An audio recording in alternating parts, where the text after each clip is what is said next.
This is Decentralized Radio. I'm Tristan. And I'm Ryan. The goal of this podcast is to help educate you on how to live your most optimal life. We will host industry expert guests to shed light on topics that matter. We are not gurus, rather two individuals who have had to pave their own path to health and vitality, independent of the centralized systems that plague modern society. Today's guest, Zane Briggs, has been helping people achieve their optimal health since 1998 as a personal trainer. But in his new book, co-authored with Dr. Ken Berry, Kicking a Swear Word After 50, we're going to be talking about how we can optimize our health as we age. We know that it isn't the same in your 20s as it is in your 50s. There's a lot to talk about, so let's dive in. All right. Hello, everyone, and welcome back to another episode of Decentralized Radio. Today, we have an exciting podcast lined up for you. We have Zane Briggs on the line. Zane, how's it going? Great, Tristan. Thanks for having me. Yeah, great to talk to you again. And we have our lovely co-host, as always, Ryan. How are you doing today? Man, I'm great. I'm excited. I'm glad we're testing out how we're going to be doing the podcast for the next month, as you are going to be camping the entire time. So we're running it for the first go, but it seems to work okay. Your face is very big in frame, so everyone want to get a good view of your forehead. It'll be great. It's going to be good, yeah. We're going to get even more decentralized here on Decentralized Radio. But Zane, yeah, we connected down in Costa Rica a couple of years ago now. It's crazy how much time has already passed. So animal-based mindset. But more excitingly, you've just co-written a book, right, about how to stay healthy after... Kicking ass after 50. There we go. Kicking ass after 50. There it is. 50, the big 5-0 right there. Yeah. So, Kicking Ass After 50 with Ken Berry, my co-author. So he's also over 50. So it was kind of our coming together of saying, hey, what can we do for guys our age who are just, there's a lot of us struggling who aren't necessarily haven't been taking care of themselves this far. But I want to just turn things around, or people looking forward to like your age and they're saying, hey, I want to do better than what I saw my parents doing or what I see a lot of 50-year-olds doing right now, and start thinking about what that looks like and start planning ahead, which I recommend. Actually, I don't recommend waiting until 50, start now. But yeah, I think that's great. It's awesome. I know you've been doing the, Healthy After 50 kind of post for a while, and I love to see it because especially, it's important to kind of apply to this, demographic where I feel like for the longest time, people are just kind of like, oh, well, after a certain age, you just can't do anything or it goes downhill. And I want to get into that, but, kind of, have you always been into health? Has this kind of been a lifelong journey, and you've recently, switched gears in terms of like your mindset in the past 5 years? Kind of give us a little background on, what was Zane doing at our age, and how did you really get so fixated on optimizing health? And clearly it's paid off for you. Yeah, it has been in my adult life, my entire adult life. So oddly enough, started just kind of with college, just working out, just kind of doing your typical, this is back in the like late 80s, early 90s, we didn't know anything. We didn't have internet. We just kind of you listen to the other guys in the gym. It was all bro science, right? And you're just eating, you're lifting.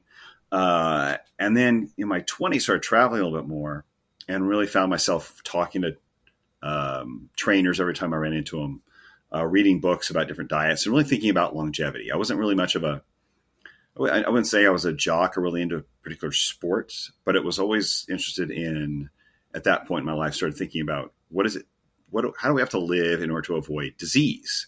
Avoid heart disease, for some reason in my 20s, I was thinking about this. I have no idea why I started then, but that was just kind of my, when I kind of got away from my environment where I'd grown up and really started thinking about what I wanted to focus on.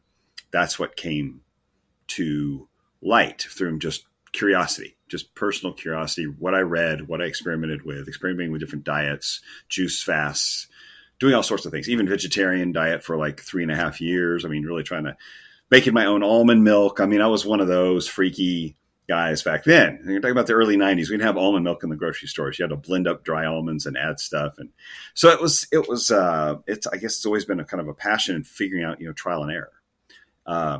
But then I guess in 98 or so, I started working as a trainer, working with people one-on-one professionally to help them primarily lose weight. And I noticed that a lot of my clients, especially if they were over 40, the typical recommendations that we have all heard for the last several decades just didn't work, right? They just weren't functional. They weren't. They didn't make sense in when you really start thinking about them. But they just didn't work for helping people lose weight or change their health.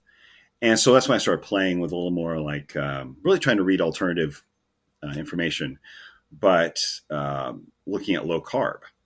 And that's when the Atkins diet was big. So really digging into that, even though my peers were saying, hey, this is a fad diet. This is, you need carbs to survive. You have to have carbs to do X, Y, Z.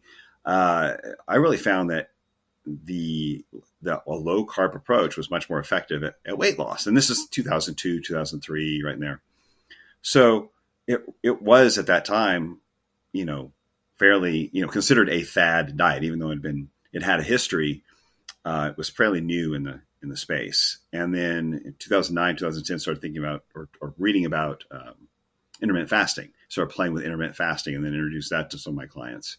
And then the last 5-6 years, really looking at the animal-based community and carnivore, just looking at realizing how many nutrients we can really get from animal foods that normally we didn't think that way. Traditionally we think of our nutrients, our micronutrients coming from fruits and vegetables. Then realizing, wait a minute, these animal-based foods have a lot of these micronutrients in them. They're much more bioavailable. They're much more accessible to our bodies. And there's a really a great deal of benefit from focusing our plate, focusing our meals around animal foods. And I know saturated fat wasn't bad for us. I've been eating whole eggs for 20 plus years. I didn't believe any of that about, obviously, if I was in the low carb, but I didn't realize just how micronutrient dense animal foods were until maybe the last 6 or 7 years. And so it's, I try to, I guess, allow myself to continue to learn and change and not get too caught in a particular dogma, if you will, or I try to be open. That's what I love about like doing these podcasts and connecting with people like at the retreat. I just find it's a great way to keep learning and moving forward. But that's essentially 25 years in a nutshell, like of the career was this move from low carb to intermittent fasting to animal based and just playing with those and using all of these as tools to help people find better health. Yeah, I mean, that's really well said. I mean, it's really interesting because before we were live on the podcast, we were talking about how things change over time and sort of this is now, I think, more discussed now in the health community now more than probably ever before. I'm sure that'll continue to evolve as we've seen it. But people, like you said, seem to latch on to an idea being the end all be all, whether that be low carb diet or intermittent fasting or animal based or carnivore or vegan or whatever. And that's sort of like the end of the journey. And like you said, right. And as you explore in your book, which I am now going to get for my father as a Father Day present. Father, look out for this. But it is that I think all of these things that you just mentioned, intermittent fasting, low carb, animal foods, I feel like all these things intertwine with each other. And I think they all have a different place for different people at different times and are used in a different fashion. And that's sort of the individualistic view I see now as health. And I'm sure you've discovered this, but I kind of love to get, and we'll probably jump forward and go back as me and Tristan kind of ask different things. But I'd love to know sort of how your idea of what is important at different stages of life evolves and what you've noticed with yourself and maybe even people that you've worked with helping lose weight and stuff like that. Is what were the things you were noticing? Obviously, we know the standard eat less, move more doesn't work for many reasons, but why are those reasons so flawed or maybe on a high level too basic? And sort of how does that change over time from, say, someone that's 26, 27, like me and Tristan, to going to 50 and on? Well, because it's not a simple math equation. It's biochemistry. And so that means there's a lot more complexity going on with the human body than just than adding wood to a campfire, right? Calories are basically a measure of heat from, whatever, how much if you burn that food or burn that, whatever it is. And we just aren't that simple, especially with not only with hormones, with insulin or levels of testosterone, growth hormone, whatever's happening to you in your 20s and 30s that allows you to be really forgiving with your lifestyle, actually be almost self-destructive to some level, with your sleep, with your diet. We do a lot of dumb things in our 20s, right? But we can't get away with those things as we get older. They have much more of an impact on us because we aren't healing as quickly in our 40s and 50s as we did in our 20s. And testosterone is not as high and growth hormone is not as high. So we cannot recover as quickly. So while those foods or those lifestyle choices can do damage, you just recover a lot faster when you're younger. The calories in, calories out, again, also doesn't consider quality of food. Whereas, let's say, for instance, seed oils, okay, which we know are highly inflammatory, but they also, we can't derive as much true cellular energy from a polyunsaturated fat as we can from a saturated fat, from animal fat. And that's just because of the way the polyunsaturated fat affects our cells and its ability to create ATP. We start leaking energy. So there's a lot of complexity with food that with the way it impacts our body hormonally and just on a cellular level that we're not taking in consideration or haven't taken into consideration over the last 50 years. And a lot of people still don't even acknowledge if they're claiming that calories in, calories out is effective. If you're metabolically healthy, then calories in, calories out can be more effective. If you're metabolically challenged or you have a level of insulin resistance, certainly if you're type 2 diabetic, if you're obese, you already have some insulin resistance going on. You have to correct that hormonally and that's going to come through food choices, food timing, movement, sleep to change your hormonal balance. And it's far too complex for something as simple as cutting calories to affect without doing maybe some damage, without really chasing a lower calorie diet to the point that your own metabolism actually decreases. So your better approach is to consider calories. You can consider them as a component, but don't oversimplify the complexity of your body's biochemistry and discount the quality of food or how often you eat or how much you move or the quality of your sleep. And the impact of those choices on your body's chemistry. And I think that's kind of a high level way of putting it. We can get specific if you want, but it really is not that simple. It just appears simple with younger people because you're still very metabolically healthy and hormonally everything's still pumping.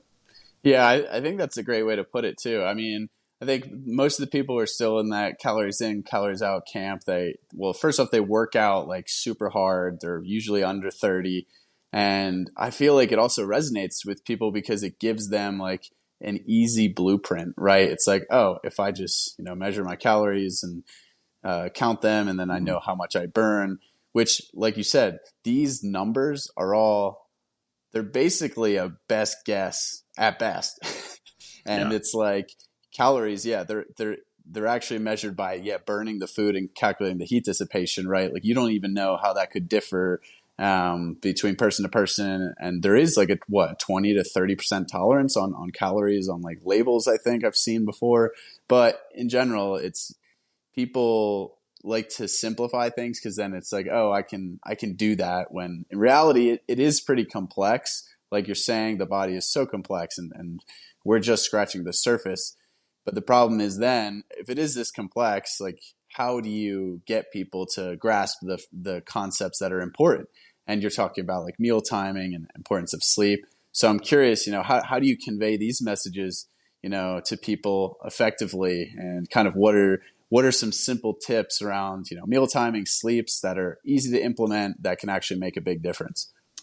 Well, with meal timing, most people are, if they're dealing with a metabolic problem, a metabolic syndrome of any kind, they're usually hungry often, or they're eating often. So you want to reduce the frequency of meals just to limit the amount of times you're stimulating insulin. Because if insulin is elevated, you can't really burn fat. And if insulin is elevated, you're perpetuating the insulin resistance. So in other words, if it's chronically elevated. So you want to get insulin levels to come down. One of the easiest ways to do that is to reduce the number of times you're stimulating it.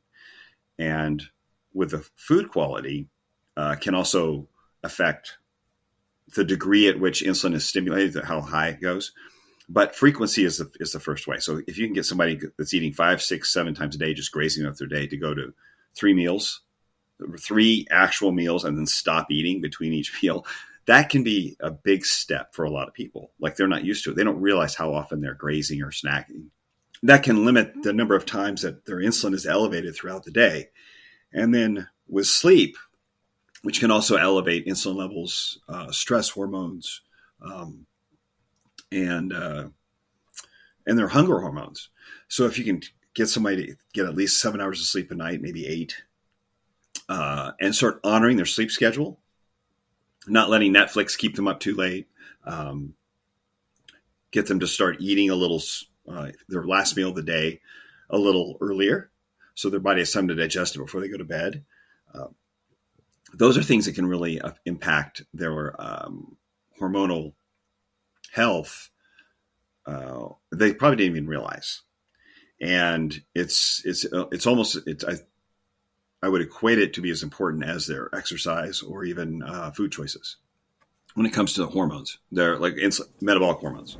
Are you interested in 100% grass-fed, grass-finished bison meat? I'm excited to be a partner with Falls Family Ranches. Based in Wyoming, Falls Family Ranches is raising high-quality bison meat the way nature intended. As a native large ruminant of North America, bison is one of the most nutrient-dense foods you can consume. If you're interested in trying out their bison boxes, use code Tristan, Tristan, 10 for 10% off your first order. It actually kind of rings true to like some of my experiences I've had with my own health. I mean, in January 2021, I found out that I had like really, really low testosterone, which for someone that was 24 at the time was like crazy. Like, my doctor like couldn't even believe it. Like, my total T was like 108 and my free T was like 11. And he basically told me like, hey, you gotta like be on replacement probably forever. And I was like, okay. So we did it for a minute, and surprisingly, my numbers actually didn't go up at all. Like, I think they got up to like 200 total after like a month and a half of shots weekly. Wow. Which is pretty crazy. So I just decided to go off and do my own thing.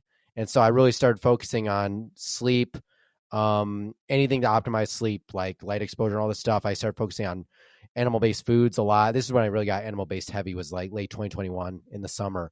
And I just got my T tested, and I'm like up to almost 700 total and like 115 free without replacement, which is what I was told I'd have to be on. So 115 free? Yeah. That's amazing.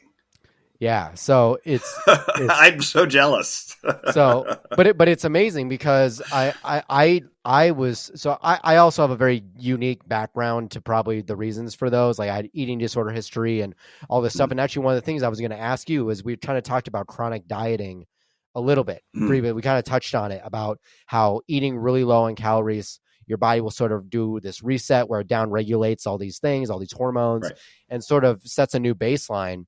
And I actually noticed this long ago, must have been 2017, 2018, where I was still kind of in the midst of my eating disorder, but sort of was weight-ish restored. I was like maybe 130 pounds, and I'm 5'9", so like kind of down there, but not dangerously deadly. But I noticed I could maintain my weight due to what I'd done to my body with caloric restriction and really crashing my metabolism. I could maintain my weight of like 130 eating 1,300 calories a day.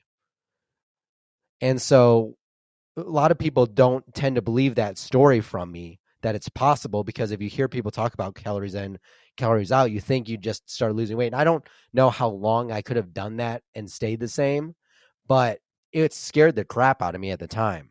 And so I feel like I've gone through a lot of these weird hormone swings that normal people maybe would go through into their 30s, 40s, 50s and beyond just really early. And so I had to figure it out like now.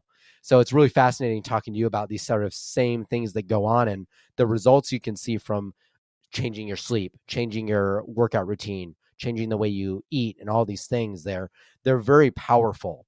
And I'd sort of like your thoughts on things like HRT for older individuals that are maybe having low T in their late 40s or early 50s, like people like my dad, not to call him out, but I will. Sort of like, what are your thoughts on those, and how can shifting these things, I'm sure you explored in your book, actually help them optimize their own hormone production, their own energy production with ATP and stuff like that? Well, that's considered a controversial subject for some reason. And there's a lot of people who really pride themselves on not ever having any kind of hormone replacement therapy. I have a number of clients who are on hormone replacement therapy, both men and women. And it's been a game changer for all of them. Now, what we do mention in the book, and I say this to anybody, if you are using HRT or any kind of, any hormone replacement therapy, man or woman, in order to mask bad habits, that's a bad plan. You're going to lose because at some point it's not going to be as effective, and you're masking, you're perpetuating bad habits. So start with your habits, get your habits in place first with diet, exercise, and sleep. Set those basics in place. But at some point, age has an effect. At some point, no matter what you do, now there are always genetic anomalies. There's always genetic exceptions to this. For people who feel great, they can perform at a high level in their 50s or 60s with a great diet and great lifestyle plan, and they're fine. They have no symptoms. But the majority of people I've found, and it's not about getting gains in the gym. It's not about having big muscles. It's about things like brain fog, personal drive, libido, just having that energy, that desire to keep doing new things. That's really where you see the impact of HRT being so helpful to people in changing their lives. And it does have an effect on improves their ability to lose weight when they start putting these other things in place. But I mean, I've seen people who didn't make these changes. They're on HRT. You wouldn't know they're on HRT, except that they have a lot of energy, but they aren't like jacked. They aren't suddenly getting skinny for no reason. They're not, leaning out. If you don't do the right things, you're just going to put on water weight and you might have a little more energy, but you have to do the basics. The HRT is a supplement to help you recover and perform like you might have when you were in your 30s hormonally. You're still dealing with, old muscles, old joints. You're still dealing with a nervous system that's been through several decades. But it gives you a bit of an edge, but it's not the same as taking, like, you couldn't compare it to taking steroids. You couldn't, like a bodybuilder. Bodybuilders consider things like testosterone that you would take for testosterone replacement therapy. They consider that junk. They wouldn't even, they would barely mess with it because it just doesn't do what they're wanting it to do. So it's not about gym gains. And I wouldn't recommend anyone who's, especially if you're like what you were struggling with, or anyone in their 30s or even early 40s, if they haven't tried changing their lifestyle drastically for a period of time in order to improve their hormonal profile, to go there, unless they've really put in the effort. When you're in your late 40s or 50s, you can do some things to help improve it, and you want to get those habits in place. But I do think it's very beneficial for most people to. I know some people say, "Oh, that's cheating." Well, what are you cheating? Well, I think you're cheating age, you're cheating disease, you're cheating possibly an early death, but you're getting an improved health span. It's giving. A lot of my clients are very career driven or business driven. They have they own their own business. They're in a corporate situation where they're killing it. They're in the prime of their career in their 50s and 60s, and they're having deals come to them. And their main motivation for staying healthy is to keep working, is to keep closing deals, and they don't want a health problem to take them out of it. So by putting sleep, diet, exercise in place, and then adding in some HRT, they've got the drive, the creativity, the health to keep them going and being vital and making an impact in the thing that's so important to them at a time when all their wisdom and influence and experiences like at a peak. And the only thing holding them back is their energy and their body, ability to perform. Plus they want to have more time with the family now. They're a time where they can maybe relax a little bit, retire, or take trips. So they want to enjoy what they've spent so long building, and they don't want a health, issue to take them out of it. And so that HRT can really help them with holding off insulin resistance, with having that energy and drive to do all those things. So again, I'm a fan of it when it's used appropriately, and I know it can be abused, and that's never appropriate. But it certainly is not a mask for bad habits. I think that's a great way to look at it, because it's like, well, first off, you got to have all your ducks in a row. And unfortunately, most people are looking for the magic pill or the magic bullet in any supplement modality to just take the shortcut. So I think that's super important to highlight. But I think also you brought up a good point in saying, these people, you get up there in age in your 60s, for example, and then, you could have one health event.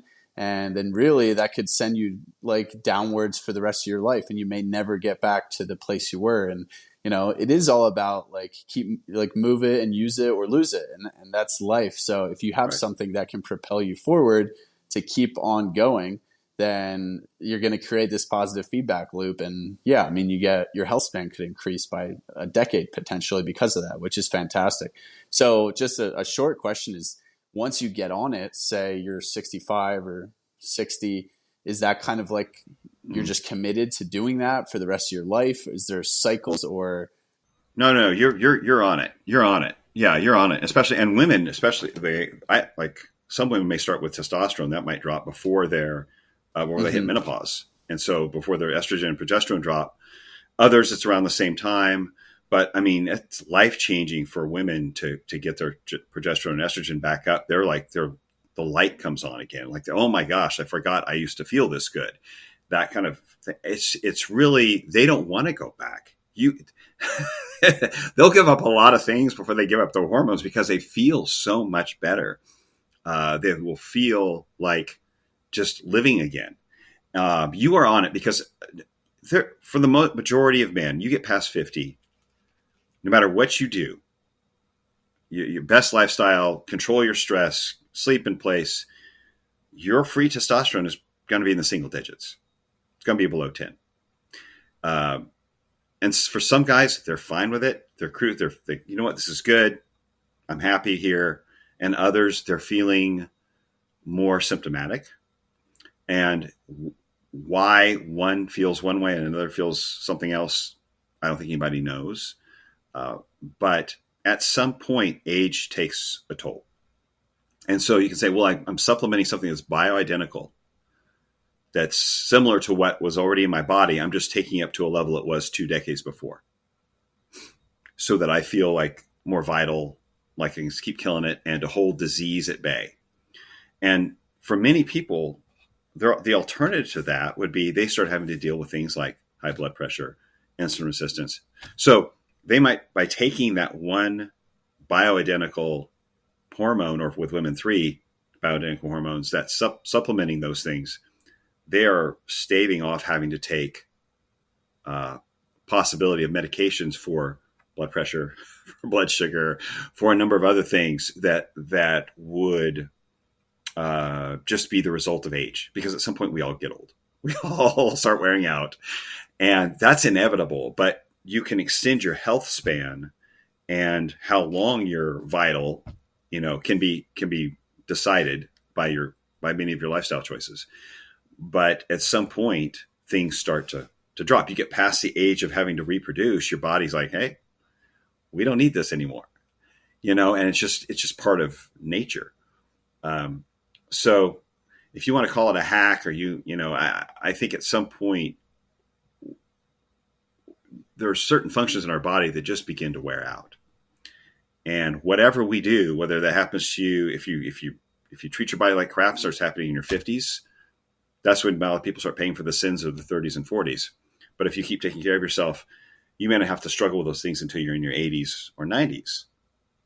And It's inevitable. At some point we get old, and there's things that we just can't control by lifestyle alone. Yeah, totally. I think the slope of the curve, the decline is determined by lifestyle, but inevitably the ball's gonna roll down the hill. So I'm curious, while we're on this topic, what are some of the things, like the major, detrimental lifestyle habits to like nuking your testosterone? This is probably one of the most talked about subjects. I know I see a thread on it on Twitter every single day. But in reality, it's true that, we're declining like 10% on average per decade since the early 20th century. And a lot of that it's due to diet, it's due to environmental factors. There's a whole slew of toxic soup. What do you outline kind of as like the most important few things to make people aware of? Alcohol is a big one. I think a lot of people who realize that alcohol has a big impact on testosterone levels, your frequency of intake of alcohol. Seed oils have been shown in some studies, which a lot of people don't even recognize, unfortunately, but to lower testosterone levels. And so we have a processed food epidemic. If we have anything going on in this country, we have a processed food addiction that has really increased over the last 50 years, and instead of just home cooked food, right? And then what we do get many times, especially in terms of like grain based, is going to be covered in glyphosate, right? Covered in Roundup, so to speak, or Roundup Ready. And so we have, like you mentioned, the chemicals in our food, which have been shown to affect us hormonally. We have alcohol abuse, which can affect us hormonally. So there's multifactorial things that I think that are snowballing. And I don't know if you can point to just one thing, but we have so many of them. Stress will do that. And I think stress is increased from, sleep being impacted, people working.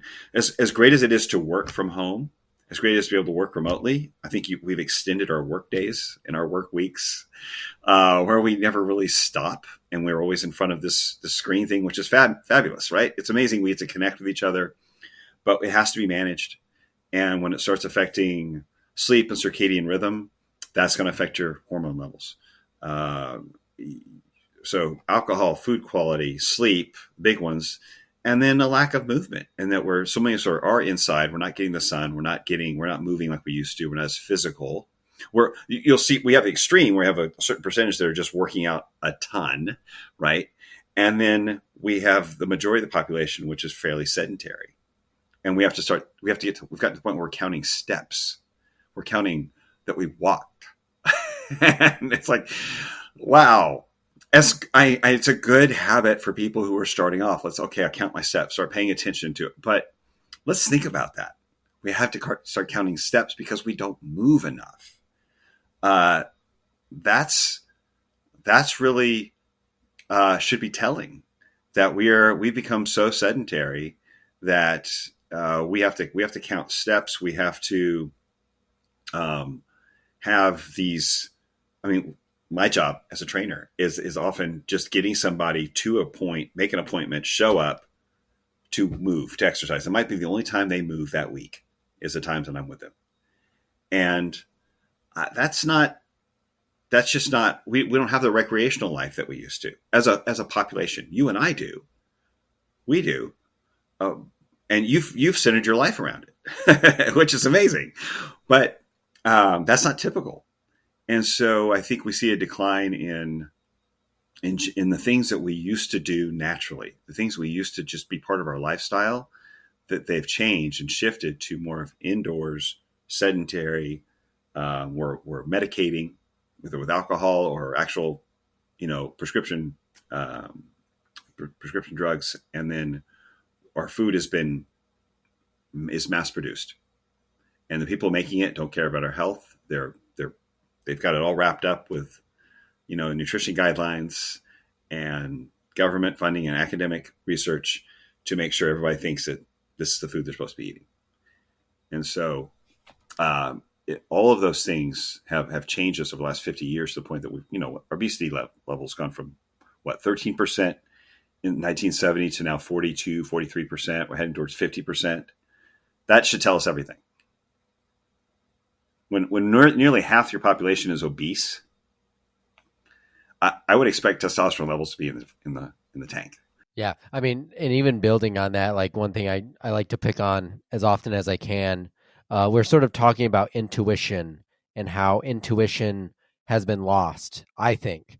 I feel like we don't intuitively know what it means to be human. We definitely don't know how to intuitively eat, which is spoken a lot about in the primary nutrition space of intuitive eating. Definitely was spoken to me a lot in the eating disorder space about how I should just intuitively eat. But when you grow up in a Western style diet and naturally are surrounded by all of these foods that are geared to hit your pleasure centers of your brain, right?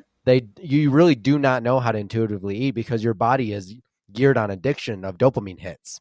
And so all of these things, all the wisdom of our past generations has sort of been maybe not lost per se, but definitely shoved under the rug and not necessarily been put into the forefront like we're trying to do right now. And actually, it's really amazing how simple, I probably say this every single podcast, but how simple health can be when you remove the noise of our modern society and modern norms and think about, okay, what are we built to do? What are we built to eat? How are we built to move? All of these things, it sort of becomes second nature once you implement them. And I always say to people, I talk about this with my dad a lot, and I'm talking about him a ton, but this is sort of the subject of makes me think about him all the time, is that you will make time for what you prioritize. And if you do not prioritize movement or prioritize high level nutrition or prioritize good sleep, then you'll not achieve any of these things, whether you know what you need to do or not, because it isn't simply a priority in your life. And I think it comes down to people having to make those, sometimes they're difficult decisions for themselves to actually start to move the needle and not say rely on a Band-Aid solution. I liked your answer for the HRT because I agree with you completely that everyone's going to get old, but the way you get old can be drastically different based on what you did in your 20s, in your 30s, even in your teens. If you care to not go out and eat pizza every lunch hour, which I definitely did like to eat pizza, but it's all of these things that I the other thing too is I think what I'd love to hear you talk about a little bit is how you can still make changes that matter. It doesn't matter that you're 55. I mean, it does, right, because you've done damage. There's things you can't change about your past. But I think a lot of people use that 55 or whatever their number is as a reason to do nothing. And I hear it every day. So I'd love to hear, like we talked about habits, we talked about food a little bit, but also what are things that people can reprioritize in a busy work week? I'm assuming a lot of these people that are in their 50s sort of work that 9 to 5 lifestyle in the office. How can we sort of reprioritize these things to fit into that lifestyle that we've had for the last 20 years of working in the office? Yeah, it's not an easy one. I won't say it's easy. But it does have to be a priority. If you can fog a mirror, you can change your health. I mean, if you're still breathing, you can make changes that will have an impact. It is going to be slower than if you were to do it in your 30s. Your body doesn't recover as quickly. You're gonna have to have some patience to undo what you've been doing to yourself for the last several decades. But you can certainly make an impact, and you can feel better in a matter of a couple months. Like you can have noticeable changes in the way you feel, in your blood sugar, in your blood pressure. I mean, you can really change how you feel very quickly, but how you look in the mirror, that may take a little bit longer. But I think the motivation needs to start with, like, I know with people like trainers, Tristan, people who think about this stuff, as long as we understand the mechanism, we're kind of geeky about this. So if we understand the mechanism, if I eat this way, then this will help me. We're motivated by the effect, by cause and effect. We understand how something works, so we do it. Most people don't think that way. Most people, they have to have something bigger than understanding how something works to make them make a change. They need to be thinking about, well, what is it you're going to lose if your health fades? If you're taken out of the picture, what are you going to miss out on? Again, is it your career? Is it your family? Is it, what is it? Your passion, something you've been waiting to get to be able to do until you got to this point in your life and you're not gonna be able to do it anymore. That's the kind of thing that will get somebody out of bed, make them change the way they eat, make them prioritize their sleep. Is they got to have a bigger why for themselves, if you want to call it that, a bigger reason than just, well, like somebody said it works this way. They've got to internalize that motivation to mean something that's bigger than their food choices, and a little bit of allow them to go into a little bit of discomfort. It's got to be worth it for them to be make some changes and be a little bit uncomfortable for a few weeks while they change their habits. But it can be very simple. Like we outline in the book, very simple changes to get people started. Like I mentioned, 3 meals a day, putting animal foods at the center of your diet, and everything else is whole food. Avoid processed food. So if you're having a whole food diet, primarily fatty meat, well, for guys, we're like, yeah, great. Throw some meat on there. I'll eat some piece of fruit or some veggie or whatever it is. And that's fine. They might say, well, I love pizza, but it's like, well, do you love pizza more than you love being able to, your health at this point, like what you want to accomplish? Okay. So it's simple changes like that. And prioritizing sleep, getting 30 to 40 minutes of movement in 3 times a week. I mean, those are simple things that can really, if someone's sedentary, that could be, if you can have some sort of resistance training, 30 or 40 minutes, 2 or 3 times a week, that can get them started. It's a simple habit that they can make time for, but it will get them started. Is it the end for them in their changes? No, but it's enough to get them to start paying attention to it. And if they start building that habit, then they can sustain it long enough to start adding onto it. So basically layer in just enough change that they can sustain. And then once they get that down, try another layer of change. But if you're talking about moving intensely 3 times a week for 30 minutes, making sure you go to bed on time to get some sleep, and eat 3 meals a day centered around animal foods and whole food. Start there. Those are really simple changes. A lot of these guys I know of in the office, they're sending out, the assistant or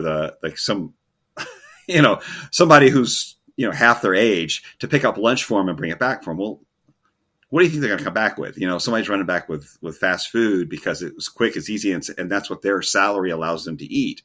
Meanwhile, you're the executive who's making 3 times what they are, 4 times what they are. You can afford to have decent food. You just need to make a priority to have it there. It's just being a little bit of thoughtful, treating their body and their health on the same level that they treat their career, or they even they treat their cars better than they treat their own body. And so, they're putting premium fuel in it. They're having it detailed. They're making sure if they garage it, they're making sure it's all this maintenance, but they're treating their body like crap. And so there's a little bit of change that perspective of why would you're doing this to yourself. And a few simple changes that you can sustain now will move you the needle enough that you'll start feeling better. And then you can start leveling them up. When they start feeling the changes with just some simple, the changes in how they feel with the simple changes in their lifestyle, then you can kind of start pulling them forward. But initially, it doesn't have to be turning their life upside down. It can be really small. Yeah, I think it's important to not overwhelm people at first. Also, I mean, I struggle with this also all the time with my dad, and I think it's right what you're saying. You kind of have to strategize your approach, almost come at it, sounds like, from a little bit of a guilt perspective, because it's true at the end of the day. And if it's like, coming from a caring perspective, though, you're like, hey, I want you to be around for as long as possible, and right, be present, or I want you to obtain the career aspirations you want to achieve, and all that. I think it hits a little harder, but it's also just, well, it's awesome for you because you're exemplifying that this is possible. Because for the longest time, people are just like, oh, it's not possible to just be healthy and fit after a certain age. So it's like, hey, here's Zane. I was sending a picture of Zane and my dad. It's like, this is not out of the norm if you just take care of yourself and put in the work. But yeah, you can't just overwhelm people with all this information. And yeah, the movement exercise thing I think is almost even more challenging, at least I've noticed, because yeah, a lot of, the gym movement, lifting weights, it's almost of a slightly younger generation where it became like so popular, right? I think when our parents, my Ryan and I's parents were, our age, the only people who are really in a gym all the time were like football players, boxers, like real athletes. So like my dad, he Right. goes to the gym, he just does some like machines, and it's just like seems lackadaisical. So I'm curious, what are like really effective ways to get people who aren't experienced, don't have an athletic background, above the age of 40, 45, to work out and do resistance training? Is there a trick, or how do you kind of ramp people up into that? Because there's also a lot of concerns. They're like, oh, if I lift too heavy, I'm going to injure myself, or I'm going to get too sore and it's going to hurt. I'm like, oh, that might be a good thing, but Yeah, that's not easy. If someone's really not familiar with it, they really need to have someone show them to avoid injury, because getting injured when you're older it takes longer to come back, and then you're going to discourage them. So they might need a few sessions with a trainer or somebody who can show them some basic movements, but it can just be basic movements. And again, at that age, you also may have some injuries, some old injuries that you're dealing with, a bad knee, back issue. So you want to know how to modify movements in order to make them doable, so they don't cause more pain or irritate certain injuries. So that's when it helps to like invest in, an expert, somebody to come and show them some basic movements. But it doesn't have to be some very complicated 3-day split or some kind of bodybuilder type thing. It could be full body movements of, circuit training through some basic compound movements like, lunging and squatting. It doesn't have to be super heavy either. It should be something that creates some level of fatigue, right? So you have basic compound movements, pushing, pulling, and some, leg movements like squatting or lunging, hip hinges. You could come up with just 4 or 5 movements in a workout to start that they feel comfortable with, that do a little bit of everything, and do that 3 times a week. Where they're hitting basically large muscle groups in a singular movement. So you can do just a push, a pull, a leg movement, maybe a core, maybe something for a specific part that's maybe needs some work. Like if it's your shoulders, you need a little something special attention, low back, then you do something specific, but some real basic movements that don't have to require a lot of skill, and repeat, just rinse and repeat. Just keep doing that until you start feeling better and feeling like you're adding muscle. Then find recreational activity that is not so intense, but you enjoy, and start sprinkling that into your schedule. So you do the intense stuff, like the basic movements 2-3 times a week. It's 30 minutes, maybe 40 minutes. But if you find something recreational that you enjoy, whether it could be, I don't know, hiking, tennis, just get out and move, riding your bike, whatever it is. Get out and move on the other days, and just find something that you really enjoy. That's going to be motivating, because it's going to help them. They're not going to feel like it's drudgery. They're not going to feel like it's beating them up. There's a lot of other benefit to them from it. And it's just movement.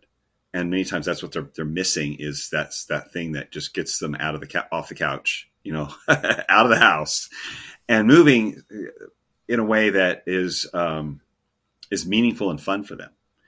And I really think that's important to find. And it may take some trial and error, but that kind of movement, it can't be discounted. It really can't. You only need so much really intense activity. You don't need to spend 6 hours a week in the gym. But if you spent an hour and a half with in a week doing some intense, strength training, it could be as simple as push-ups and lunges and some rowing with a band. It could be that simple. It could be a band work in their garage, and then they get outside and they do something they enjoy. That could be life-changing. Yeah, no, I mean, I couldn't have probably said it any better. It's actually maybe when Tristan was talking about getting people back into working out, and my parents' generation. So people that are in their sort of 50s and 60s right now, it made me think of the aerobics era of like the 80s, because that's kind of what I hear about from, I mean, my mom, I'll come visit over and my mom will be like in their workout room doing like some sort of like video workout from like the 90s. It's pretty hilarious, but there are weights involved. But my dad will always talk about like cycling and aerobics. I'd kind of love to get into like the importance of strength training specifically for as you get older to prevent things like sarcopenia. And these are things I talk about with my dad and pretty much anyone that I run into that only focuses. I feel like there's this heavy focus on like, oh man, I wish I could get back on the bike or get back running, and those are all great. Those are great activities and they're great movements, because I mean, let's face it, like if you look at the generations of, look at people back in the 30s, 40s, like not a lot of people are weightlifting, but there are also 50% of people weren't obese. And so there's all these factors that play into health, but sort of like the importance of strength training as you age, I think becomes even more important. So I'd love to sort of get into some of that and why that is and stuff like that. Well, yeah, I mean, it's a hormonal downward spiral that it becomes more difficult to hang on to muscle. So you definitely have to make time for strength training. And I think it may require more time to recover. I don't think, like, again, you don't need the 5-day split bodybuilder style routine, but something that just stimulates muscle and then feed it properly. Make sure you're taking enough protein, because as we get older, we also don't absorb protein as effectively as we did when we were younger. So we might need to eat a little more protein. I mean, I try to get people to aim for 1 gram of protein per pound of ideal body weight. At minimum, let's say 0.75 grams per pound of ideal body weight. So if you're weigh 200 pounds, that'd be like 150 grams of protein. So as a minimum for a guy, let's say, and for women, it wouldn't be too far off. I know I've just interviewed a 60-year-old woman who is very fit. She does lift weights 5 days a week. And she weighs 120 pounds and she eats 145 grams of protein a day. And that's what keeps her recovering, right, from her strength training. And she looks amazing. She looks absolutely amazing. Not that I would say her diet is spot on perfect, like the way I would design it, but it was good. And what she does is effective and it's working for her. So I wouldn't even begin to try to tell her to do something different because she's killing it. And so it doesn't have to be perfect, but some level of strength training, I think 3 times a week, full body is a good way to get a lot of people just moving. So if they only get twice, at least they hit everything twice in a week. I think that frequency of strength training, hitting a muscle group more than 2 or 3 times within a week really adds to muscle retention. But really they're just trying to hang on. Most of them don't need to put on 20 pounds of muscle, right? And that'd be really difficult to do at that age. But just hanging on to that muscle, keeping it metabolically active, insulin sensitive, is really benefited by some sort of resistance training. Something where they're fatiguing at a point of, say, within 20 reps or less. That muscle is like, I can't do anymore, or they're close to fatigue. But they doesn't have to be 6 hours a week for them to retain that muscle. It can really be if they're moving through it. If they're not spending a lot of time on chatting and sitting there resting in between every set for 3 minutes. They can get it done in 30, 40 minutes of some, like I said, compound movements. Those are the best because you're going to be able to move the most weight, the most muscle is being engaged, not worry about trying to I'm going to do my forearm workout and do 6 sets of forearms, or, it's like the bodybuilder which might be what, like, people my age or older, that's what they're familiar with. And that's what they think weightlifting's about, because that's what we saw a lot of was the bodybuilder stuff back in the 70s and 80s. And functional training, functional fitness really was not a thing then. There's no awareness of it. But it's movements that really help you move through life better. Like I said, the squatting, the lunging, just pushing and pulling. It can be that simple, as long as they're consistent and making sure they're getting enough protein in, they can avoid the sarcopenia. And then again, on the back end of that, again, sleep, which often, once we get past, say 50, most of the guys I know that are past 50, sleep is their biggest struggle. They have a hard time maintaining decent sleep. Sorry about that. That's Do you hear the dog? But it's sleep is a factor that really starts to become more difficult for people as they get older. And so, especially men. And I think just prioritizing it in a way that honors that the time when they're supposed to go to bed, that honors the fact that they have to maybe start calming down. They need to work right up to the point that they're going to bed.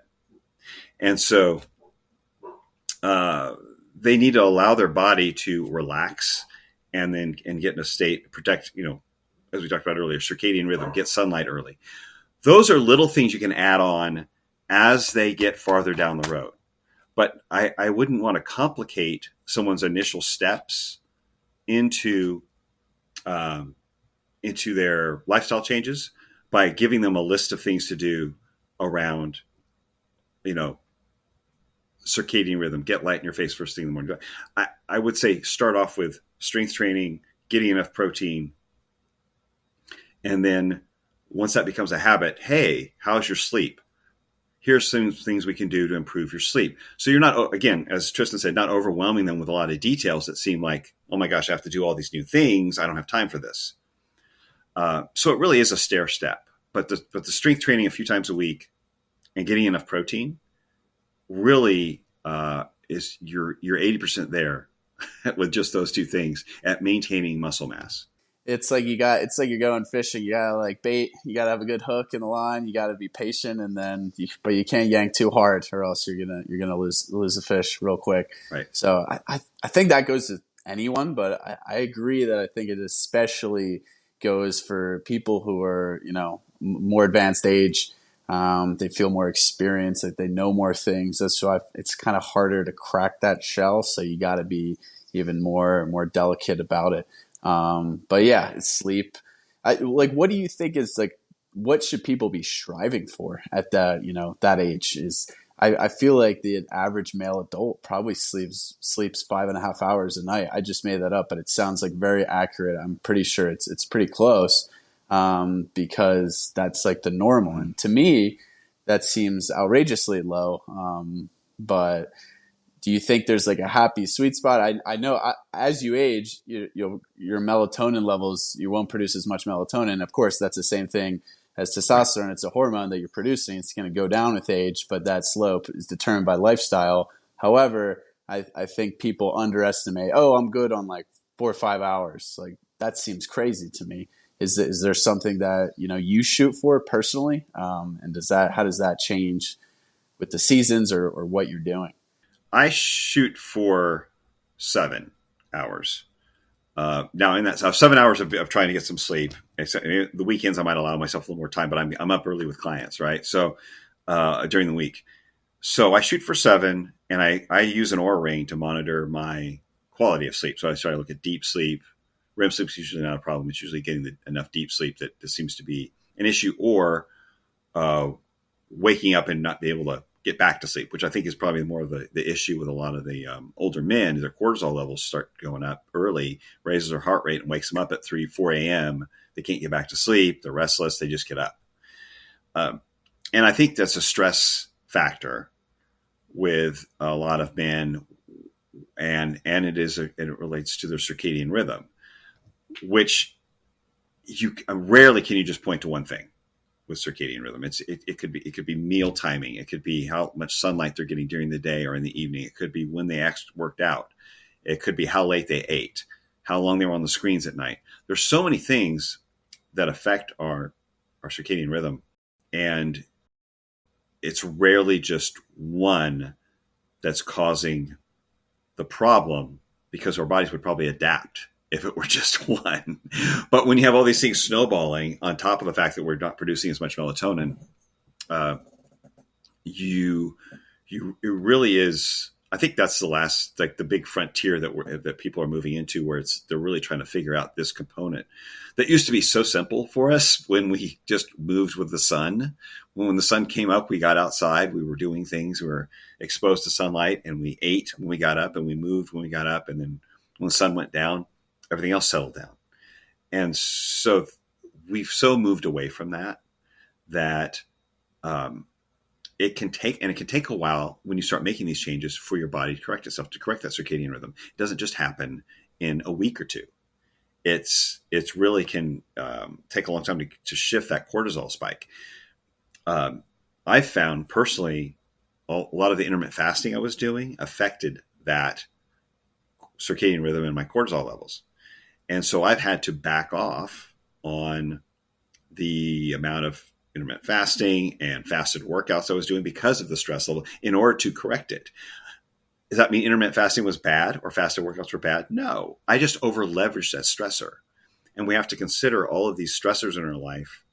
Some we're using to try to lose weight or to improve our endurance or improve some aspect of our health that we think it's a good thing, and that's exercise or intermittent fasting or something like that, or low carb.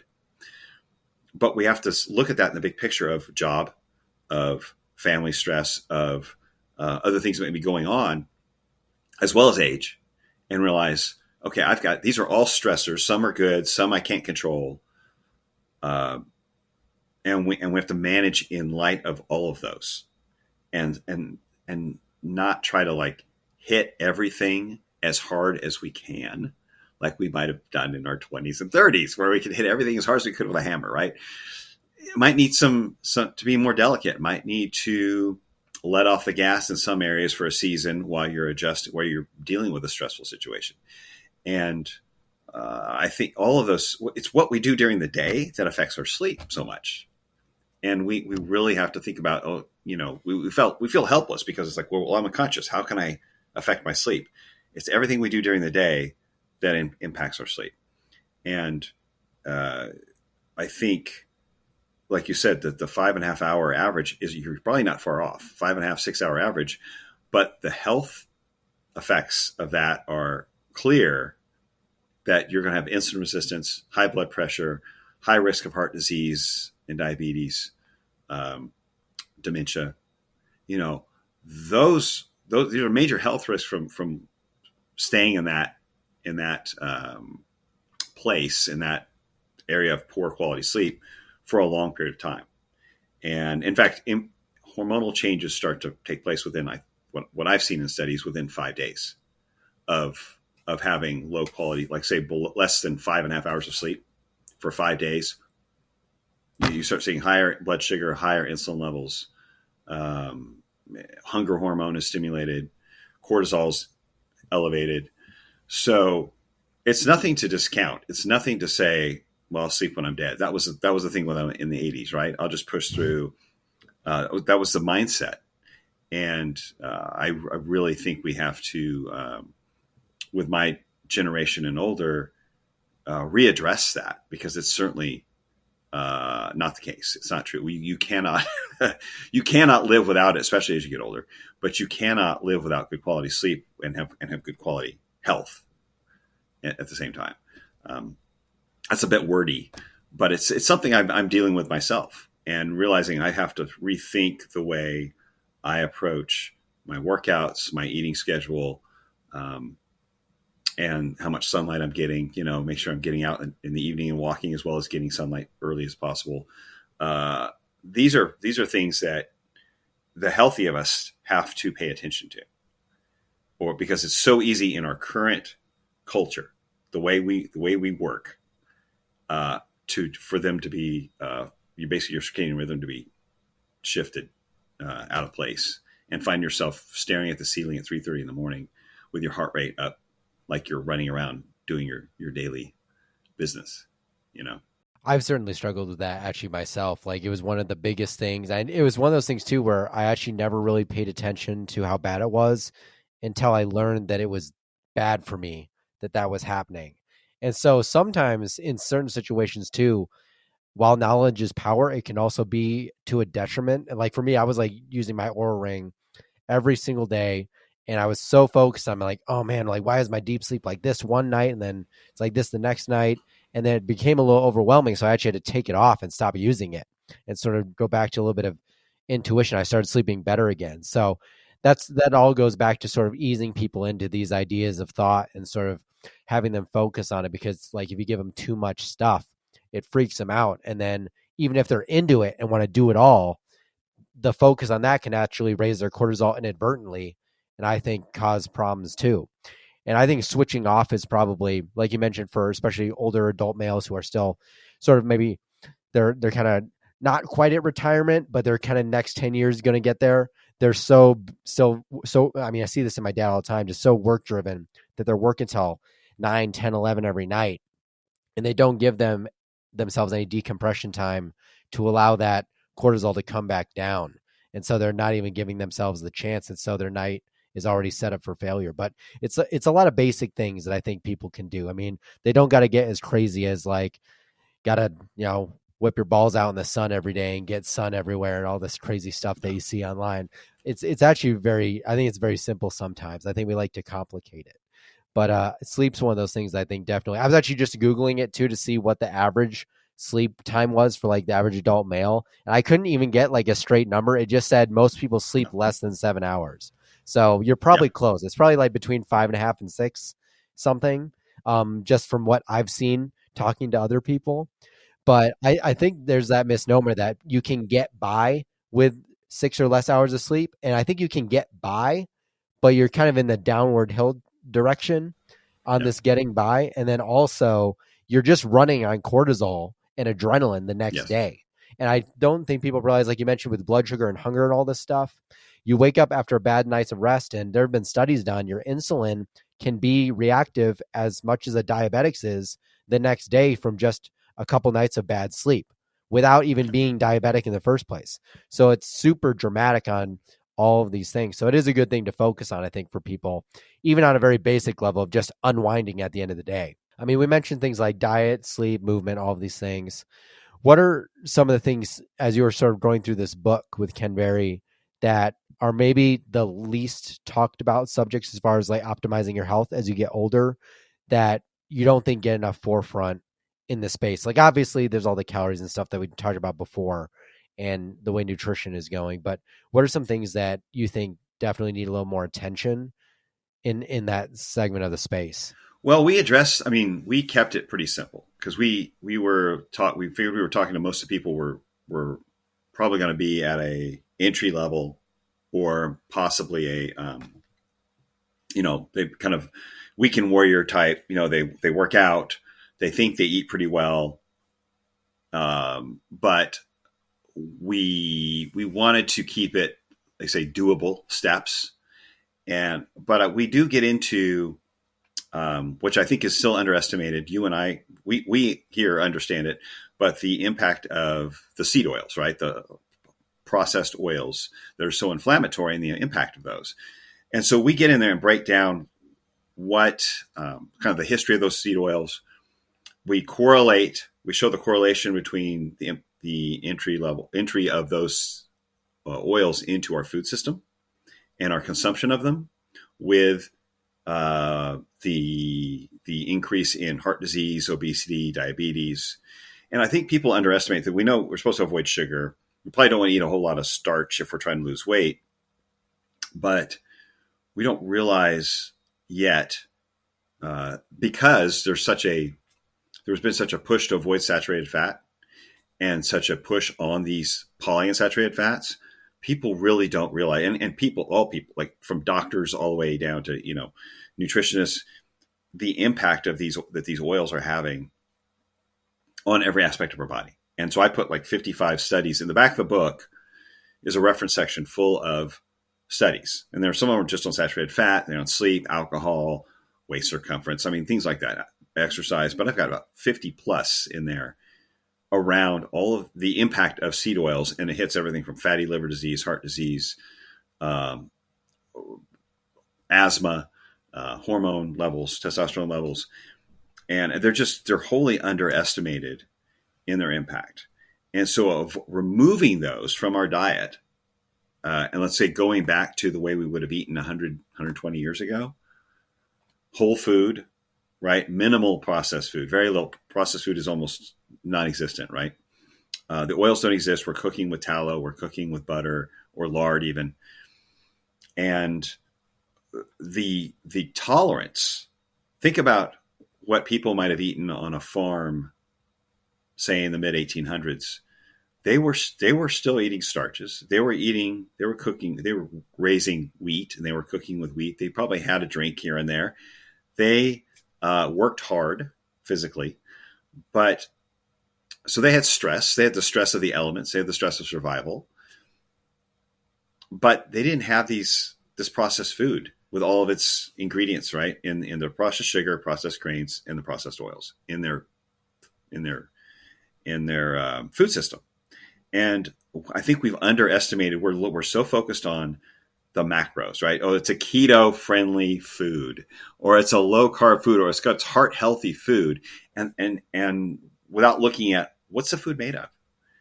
And I it sounds simple to us. It sounds like a no brainer, but it's not to your average person. That if it's in a box, a bag, or a bottle, it's probably got something in it that you don't want in your body. And it needs to be it needs to be a minimal part. If it's on a single ingredient food, if it doesn't like milk or, if it's not an apple or a piece of meat or isn't just tallow, or something like that, you are kind of playing, you're putting your health at risk with that food. You don't know what the impact of some of those ingredients are because we're told it's safe. It's FDA approved. It's past academic research and like, hey, this is the stuff we're supposed to be eating. And we really try to, I think that's the biggest leverage point that people have is changing their food to something that just like it would have come off a farm 150 years ago. It's a single ingredient. It's a whole food. And until you get those things down, the food, the sleep, and the movement, the biohacks are almost like inconsequential. You can't sauna and cold plunge your way out of a bad diet. We used to say you can't outrun a bad diet. Now it's like you can't sauna, cold plunge, and peptide your way out of a really crappy diet and drinking, having 2 or 3 drinks 4 or 5 nights a week. You just can't. And so I don't know if that really answers your question, but that's what we really focus on, just those 3 elements in a way that those 3 levers will get you like 80-90% of the way to the health improvements that you want. Those other things are great. I love sauna, cold plunge, peptides are brilliant. I think they're coming on. But again, if you lean on those to mask the first 3 foundational areas that we need to focus on, you're not going to have a whole lot of success. And so we really kept it that simple to not overwhelm people, to not say, oh, now you've got to do a cold plunge twice a week and and the cold showers in between, and make sure you get an infrared sauna it's like, those are all wonderful things. But again, we're talking to 50-year-old men. They like simple, they like condense, they like pictures. And so it's just because that's what we are. And so that's kind of where we kept it. And because you can get a lot of leverage out of those 3 areas. I think that's a really smart way to convey the message. I mean, you have to be simple, you have to be concise, but then you kind of provide that deeper dive, the history onto convincing them why. Because again, if you overwhelm people, they're just going to get lost. And that's the problem with the biohacking community is, right? There's all these gadgets. They're really expensive. You think you just buy your way to health. It doesn't work like that. But I also think it's really refreshing, exactly what you said about, what grew on a farm in the 1800s, right? And you're talking, they probably consumed some carbs and some starches, some wheat. These things aren't inherently evil. It depends on your metabolic state. Obviously, if you're pre-diabetic, diabetic, like you shouldn't be eating, bananas. And I mean, you probably shouldn't be eating bananas if you live in like Wyoming anyway. But in general, I think it's nice to have your background, right? Like you've gone through all this diet dogma your whole career, your whole life. So you kind of are able to pick apart when it gets to that dogmatic stage. And I think carnivore and animal-based have arrived there quite readily, and still be like, all right, I mean, I saw a tweet yesterday. It's like fruit is evil. And then you have Saladino saying like fruit is great, but he's in Costa Rica. Yeah. We're not there. It's nuance. It's nuance. It's being able to think, hey, if I had a farm right here in the 1800s, what would we have grown? What would we have eaten? What do the farms around here actually grow? And yeah, wheat, for example, is totally different now because of glyphosate, because of GMOs than the 1800s. But you have to take that context into consideration. So I think that what you said is I just want to kind of summarize that and give that feedback because it's really important. Yeah, I'm in no way saying go eat bread and starch, and I'm in no way saying that. What I'm saying is there was a tolerance for a balanced diet back when people were making their own food, and it's because it hadn't been so bastardized. It hadn't become so processed that the people knew where their food came from. If they didn't grow it, they got it from their neighbor who was growing it, and they traded for it, right?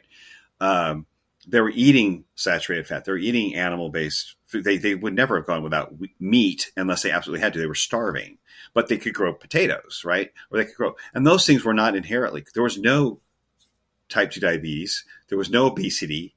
There was no heart disease at that point. There was a balanced life, and it was a hardworking life. They were outside, sun up, sun down. They were moving. So there's a lot of things that have changed. But I wanted to focus on that because people seem to discount. We focus on if it's, is it protein? Is it low carb? Is it this? Or, in the 80s and 90s, it was low fat. We get caught up in those kind of details without thinking about, is this actually a food? Is this actually something that my body was supposed to ingest and use for nutrients? And I think you're right. Geographical, sort of, relevance, to where you are in the climate. It's cold or it's hot. Is it more of a dairy and meat and potato kind of place, or is it a fish and tropical fruit and kind of place like Costa Rica? Those things can make an impact, but on a simple granular level, food is just it's taken on a new meaning, unfortunately, in the wrong direction.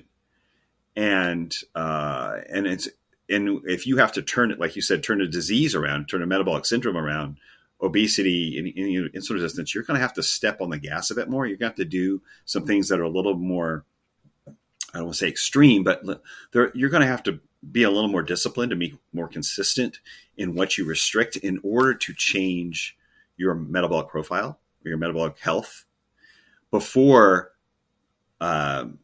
you can eat something that's more balanced. Even if it is whole food, you may have to make some adjustments that aren't considered normal in order to get your body hormonally balanced again.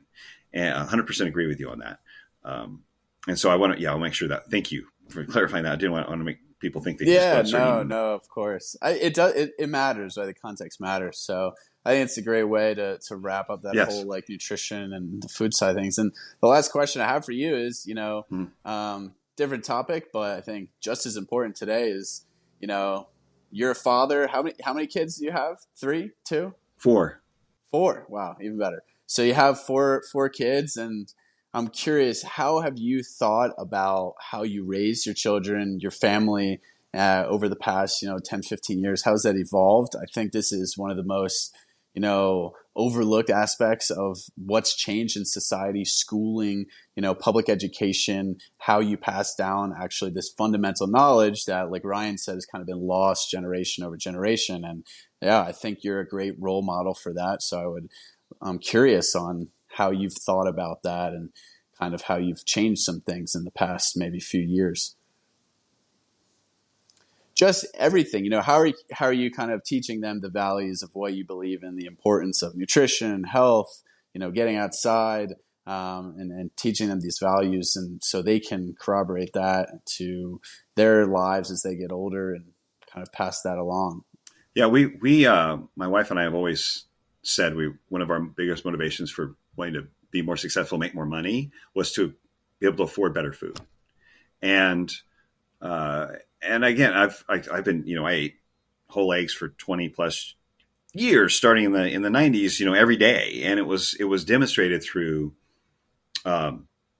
through what I ate, but also what I made for them. Like I'd get up early before I left to see clients. I'd make their breakfast, and it was like eggs and fruit and things like that. It was whole food. Like, so we cook a lot in our house, and that is demonstrated.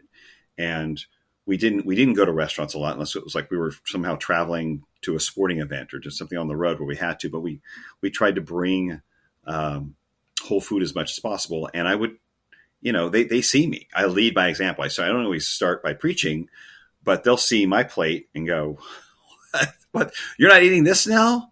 No, I'm not eating that now because this. I started feeling this XYZ, and so we taught them to cook on some level. And packing their lunches. So not eating the school lunches, but you're taking your lunch to school. What they do with it when they got there, they start trading it out. From what I understand, our sandwiches were pretty popular in the cafeteria as far as, trading out stuff. But I have three of my kids are in their 20s at this point. I have one younger one that's kind of a latecomer, and he's definitely a meat eater. He'll kill a 1 pound ribeye, no problem, at 10 years old. But, we weren't overly dogmatic or strict. There were things we tried to avoid and limit with them, and then focused on, whole food eating, definitely lots of meat around the house. I'm constantly cooking meat. There was always meat available, but not being overly dogmatic about it, because I wanted to demonstrate it and then let them see it in me and how it played out. And they have, in that they've seen that my health is quite different than their friends, the parents of their friends. And they started getting comments about our health and the kind of fitness we were in, the shape we were in, from their friends, even in high school. So their friends were like, that's your dad? That's your mom? Oh my gosh. How old are they? They started getting those comments even in high school and in college, a lot more. And my son, who's like, I'm definitely one of the older parents at the school, and being in our 50s, we got a kid in elementary school, and he sees the difference already at 10 years old, and his friends mention it. And so I think that really played a role in the fact that they could compare, to the point. It's funny you mentioned that, is our oldest is 27 now, and she lives in LA, and she's kind of living that life, and she's super adventurous, and we've always encouraged it. But she was on speakerphone with my son and my mom and my wife, and his mom, in the car. And the subject came up, and she said, listen, whatever you do, listen to mom and dad. They're awesome. I know it's annoying. I know you don't want to eat this stuff, but trust me, they know what they're talking about. When it comes to food, they know what they're talking about. And it was like, well, I'd expect to hear that for another 10 years, but it was, it's refreshing to hear them, even though they pushed back, because they're kids. As teenagers, they're pushing back because all their friends are eating crap, right? And even in their 20s, eating crap. But refreshing to hear that as they got older, they noticed a difference, and they understood what real food looked like. And so once they had to make those decisions for themselves, they knew what it looked like. They knew what it was supposed to look like. So because it was modeled for them. And that's, to me, that tells me, okay, we did something right. Not making it like a concentration camp in a sense, not being overly militant with him, but by leading by example, showing him the outcome, and being, and always making the healthy food, or the food that we knew they should be eating, as the priority, but not, like I said, overly restricting the things that kids just want to indulge with, and that was just our approach. I know a lot of people, they keep it a very super pure environment, and their kids are eating just like the way they do. And that's fine for them. We just didn't do that. We weren't that overly dogmatic about it, but we always prioritized whole food and cooked at home, and avoided eating out when we could, and so that was it seems to have paid off. And I have my youngest daughter, who's 21 now. She's in college. She'll get up early. She'll go to the gym for a couple hours, then go work, then go to class. She's making like little egg bites that she puts in the fridge for snacks. And it's like at 21, she's meal prepping all on her own. And so, apparently, it trickled down and paid off, and we set a good example. So I'm really happy with the way that played out, because there were times when I wondered, to be honest, it's like, oh boy, how long is it going to take them to figure out that this is not helping them? This is going to, are they going to have to like put on 20 pounds before they realize that this garbage is not paying off? But they get it.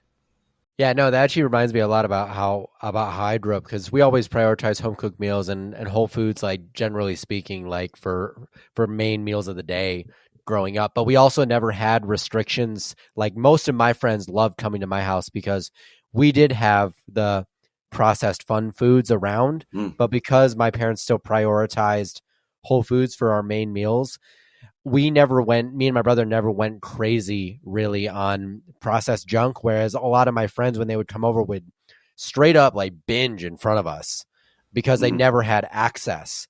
And so I felt like going into adulthood, I had more of a managed approach, at least, of sort of what meal structure looked like versus being in this really repressive environment, which didn't work out for some of my friends. Not saying that doesn't work for some people, but that's sort of the environment I lived in, was sort of led by model example and then all that kind of other stuff. So I do have one last question for you. We are decentralized radio. Decentralization is part of the thing that we discuss. It is in the title. So I'd love to ask you how you have sort of decentralized your life in any aspect, and sort of why that's been important to you, and maybe even some areas you think you want to improve on. I'd love to know. Wow. That's decentralized my life. I'm noticing, so I'm not sure I'm answering your question directly, but I noticed, as you probably have as well, there's a lot more monitoring of, cities are beginning to monitor, right, the impact of the climate footprint of people's purchases in terms of meat, clothing, whatever else it is. And that's alarming. That's shocking. It's total government overreach. And so I think, I've purchased meat from a guy who I'm a friend of a client. He was butchering a couple of cows, purchased meat from him, tried to do the farmer's market, raw dairy, those kind of things, where I'm aware of the fact that we need to facilitate local markets for this, and demand for this, and awareness. And so when we have a local producer who can give you what you need, let's keep them in business rather than trying to order from something 5 states away.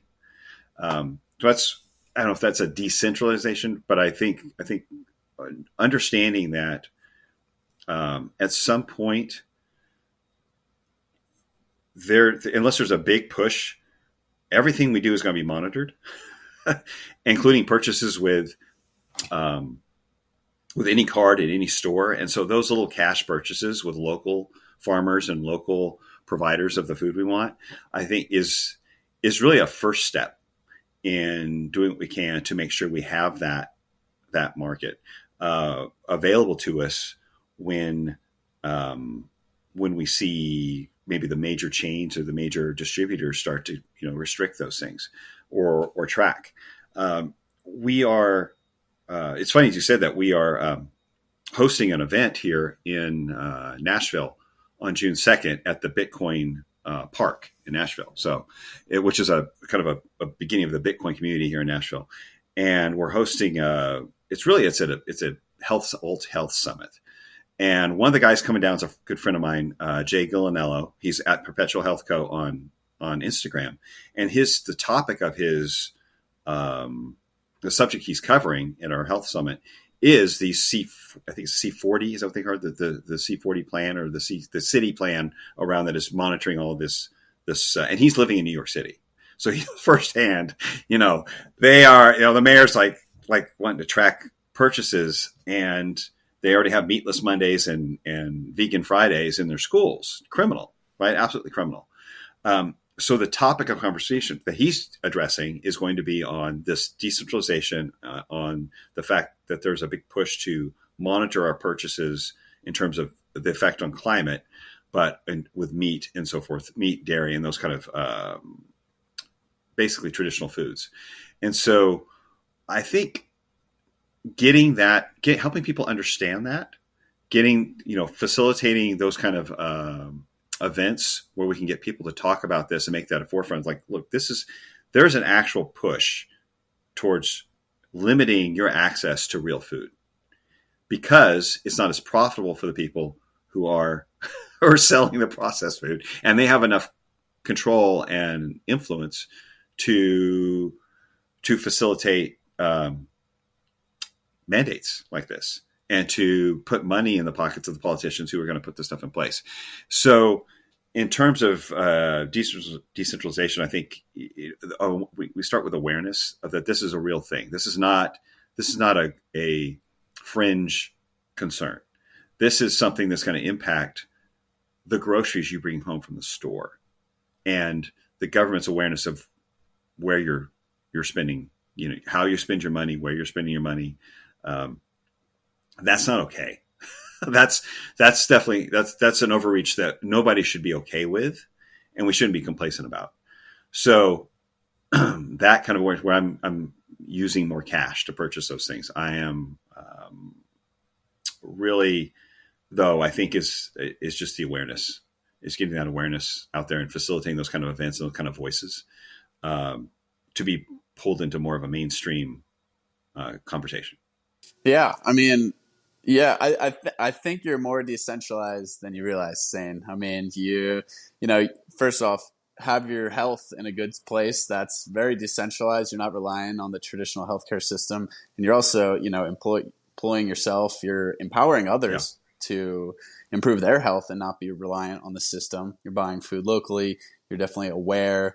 I'm really excited. Wish I could join the All Health Summit. Probably will be over by the time this gets out, unfortunately, but excited for you guys. Nashville, I've heard great things about Bitcoin Park and the intersection of meat, health, Bitcoin, regenerative ag. It's really exciting for me, of course, and Meat Mafia. You'll meet those guys. They're great. I think you talked to them already, but yeah. It's exciting stuff. So thanks so much for coming on. Let people know where they can find you and your book. Remind everyone the title, where it's at on Amazon, I'm assuming. But yeah. It's on Amazon. It's called Kicking Ass After 50. It's paperback, and we just got the ebook up finally over the weekend. So the ebook is live. We'll be working on Audible soon with a little bit of banter, a little bit of discussion over and above the text. So hopefully make it more interesting. In addition to the text, of course. I'm most active on Instagram at Zane Griggs Fitness. And then my website, zanegriggs.com, will have links to podcast, YouTube, anything else you want to find me on. There'll be a link to it at zanegriggs.com. So that's the simplest way to get to me. But Kicking Ass After 50 is on Amazon. And if you want to follow my content at Zane Griggs Fitness on Instagram. Awesome. Sounds like the perfect Father's Day present, as Ryan mentioned earlier. So I'm going to, maybe that'll help my dad another step in the right direction also. But thanks again, Zane. I appreciate you coming on. It's a great conversation. Thanks, and thanks everyone for tuning in to Decentralized Radio. See you next time.